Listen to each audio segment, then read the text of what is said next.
আমি গিয়ে দারোয়ান চাচাকে জিজ্ঞেস করি, তখন চাচা বলল ওরা তো গতকাল বিকেলে বের হয়েছে আপনার মেয়ে সহ। বিদেশি পোলাডার হাতে একটা ব্যাগ ছিল, ঘরে দেখলাম হ্যারিসের কোনো জিনিসপত্র নেই। আমি কাজিন ভাইটাকে ফোন দিলাম, উনি আমাকে বললেন চুপ থাকো, বেশি বাড়াবাড়ি করলে দুনিয়া থেকে বিদায় করে দিব। আমি মেয়েকে অনেক খুঁজলাম, থানায় গেলাম, মামলা দিলাম, কিন্তু মেয়ে আর পেলাম না। আমার স্বামীর বিদেশি নাম্বারে কল করলাম, কল হ্যারিস ধরলো, বুঝতে পারলাম ও বিদেশ চলে গেছে। তবে আমার মেয়ের তো বিদেশে যাওয়ার কথা না, কারণ ওর পাসপোর্ট নেই। এতটুকু বুঝলাম মেয়ে আমার দেশেই আছে। ওরা ফোন ব্যাক করতো না। আমি মোবাইলে গত 2 মাসে না হলেও 30,000 এর উপরে রিচার্জ করেছি। বিদেশে ফোন দিয়ে কান্না করতাম আমার মেয়েকে ফেরত দেওয়ার জন্য, কোথায় আছে তা বলার জন্য। বললাম আপনাদের কিছুতে ভাগ বসাবো না, বিনিময়ে আমার মেয়েকে ফেরত দেন, কিন্তু ওরা আমার কথা শুনে হাসতো, কিছু বলতো না। 2 মাস পর ফ্ল্যাট থেকে আমাকে বের করে দেয়। ফ্ল্যাটটা ওর কাজিন ভাই দখল করে। আমি মামলা করেও কোনো ফল পেলাম না, কারণ জোর যার সবকিছু তার। আমি মায়ের কাছে ফিরে এলাম। মেয়ে হারানোর শোক আমাকে কুড়ে কুড়ে খেতে লাগলো। আমার বাঁচতে ইচ্ছে করতো না। আমি শহরের অলিতে গলিতে ঘুরতাম, যদি মেয়েটাকে ফিরে পাই। আফসোস, এভাবে 2টা বছর কেটে যায়, মেয়েকে ফিরে আর পাই না আমি। সন্তান হারানো মায়ের হাহাকার শুধুমাত্র যারা সন্তান হারিয়েছে তারাই বুঝবে, আর কেউ না। আমি একটি স্কুলের আয়ার কাজ শুরু করি। খুব বেশি বেতন না, তবে আমি আর মায়ের ডালে ভাতে সবজিতে খাওয়ার মতো বেতন। আমার বোনেরাও সাহায্য করে যখন যা পারে। আমি ইচ্ছে করে স্কুলের আয়ের কাজ নিয়েছি, কারণ বাচ্চা ভালো লাগে।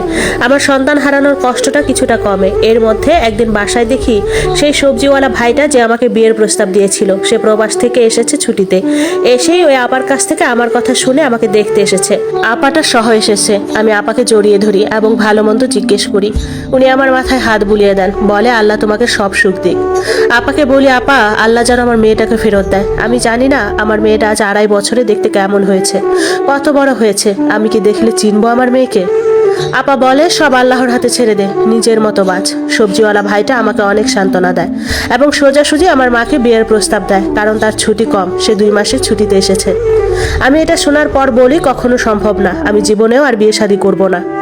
এটা বলার পর রাতের খাবার খেয়ে সবজিওয়ালা চলে যায়। আপা রাতে থাকে আমাদের সাথে। আপা অনেক বুঝায় মানুষের জীবনে উত্থান পাথান হয়, তবে জীবনকে সুযোগ দিতে হয়। আমি বলি কয়বার? 2বার বিবাহ হলো, সুখ তো হলো না, 3য়বারেও সুখ হবে না। আপা উত্তর দেয় 2য়বারের বিবাহটা ভুল ছিল, তুমি জেনে শুনে ভুল করেছো। তুমিও জানো, আমরা সবাই জানি 2য়বারে খারাপ কিছু আজ না হোক কাল হয়তো হতো। মা বলে আমারও বয়স হয়েছে, আমি তোর পেরেশানিতে আর বাঁচবো না, আমাকে একটু শান্তি দে। আমার কথা একটাই, আমি আর বিবাহ করব না। সবজিওয়ালা প্রায় আসতো বিকেলের দিকে আমাদের ঘরে, রাতের খাবার খেয়ে তারপর চলে যেত। আমি বলতাম আপনার লজ্জা শরম থাকলে আর আসবেন না। এটা বলার পরের দিন থেকে আমার ছুটির টাইমে স্কুলের সামনে দাঁড়িয়ে থাকতো, মাঝে মাঝে লুঙ্গি পরেও চলে যেত। আমার এত বিরক্ত লাগতো বলার মতো না। আমার জীবনটা একটা বিষাদময় হয়ে গিয়েছে সন্তান ছাড়া। এক সময় মা আমাকে বলল, মারে রাজি হয়ে যা, আমাকে একটু শান্তি দে। এটা নিয়ে ঘরে সবসময় ভেজাল থাকতো। খুব সিদ্ধান্তহীনতায় ভুগছি, করবোটা কি। এক দুপুরবেলা আমার ফোনে কল আসে বিদেশ থেকে। কল রিসিভ করেছি, কণ্ঠ শুনে বুঝলাম হ্যারিস আমাকে কল দিয়েছে। হ্যারিস আমায় বলল, তুমি তোমার মেয়েকে দেখতে চাও? আমি তো কান্না করতে করতে হ্যাঁ বলে ফেললাম।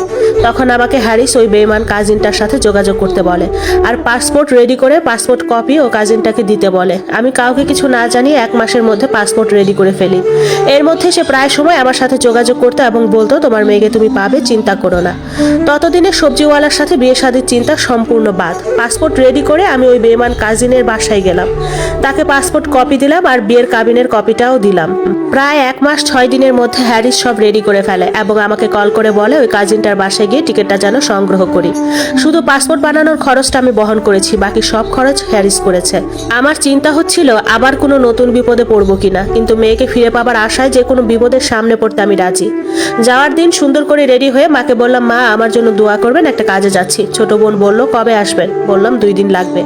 ওদের এত কথা বলিনি, কারণ ওরা আমাকে জীবনেও আসতে দিবে না। জীবনের এত দূর একা যাওয়া তেমন একটা ভয় পাচ্ছি না, কারণ মেয়েকে ফিরে পাওয়ার আনন্দ।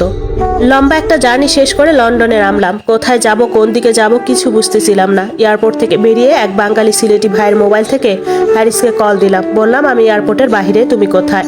সে বলল যার মোবাইল তাকে দাও। হ্যারিস লোকটাকে জিজ্ঞেস করলো এয়ারপোর্টের কোন সাইডে আছে, কারণ এয়ারপোর্টটা বিশাল। লোকটা লোকেশন বলল আর হ্যারিস 3 মিনিটের মধ্যে চলে আসলো একটা রেড কালার গাড়িতে করে। আমাকে দেখে জিজ্ঞেস করলো কেমন আছি। তারপর সে আমাকে একটা বাড়িতে নিয়ে গেল, একটা বিদেশি অল্প বয়স্ক মেয়ের কাছে। হ্যারিস আমায় বলল আপনাকে এখানে এনেছি আমার পরিবারের কেউ জানে না। আপনি এখানে কয়টা দিন থাকেন, আপনার মেয়ের কাছে নিয়ে যাব। আমি আর কিছু বলি নাই, আমি তার কথা মেনে নিলাম। যাওয়ার সময় সে একটি মোবাইল আর কিছু পাউন্ড দিয়ে গেল। মেয়েটা বাসায় একা থাকতো, কেমন যেন নোংরা করে রেখেছে। হ্যারিস চলে যাওয়ার পর মেয়েটা কিছু খাবার খেতে দিয়ে আমায় বলল, আমি বের হচ্ছি, কখন ফিরবো জানি না। মেয়েটা মদ খেয়ে অনেক রাত করে বাসায় আসে, এসেই ঘুমিয়ে যায় আর ঘুম থেকে উঠে অনেক বেলা করে। 5 দিন পর হ্যারিস আসে, আমাকে হাতে একটা বন্দুক দেয়, দিয়ে বলে আমি যেন ওকে গুলি করি। কারণ জানতে চাইলে বলে আপনার মেয়েকে ফিরিয়ে দেওয়া পসিবল না, কারণ ও কোথায় আছে আমি জানি না। সেদিনের কর্মকাণ্ডের জন্য আমি লজ্জিত। আমি আপনাকে একটু সুন্দর জীবন দিতে চেয়েছি, তাই মিথ্যা বলে এদেশে এনেছি। আপনি নিজের মতো করে বাঁচুন, আপনার ক্ষতি করার ইচ্ছে আমার নেই। চাইলে আমাকে গুলি করে মেরে ফেলতে পারেন। আমি হ্যারিসের কথা শুনে কান্নায় ভেঙে পড়ি।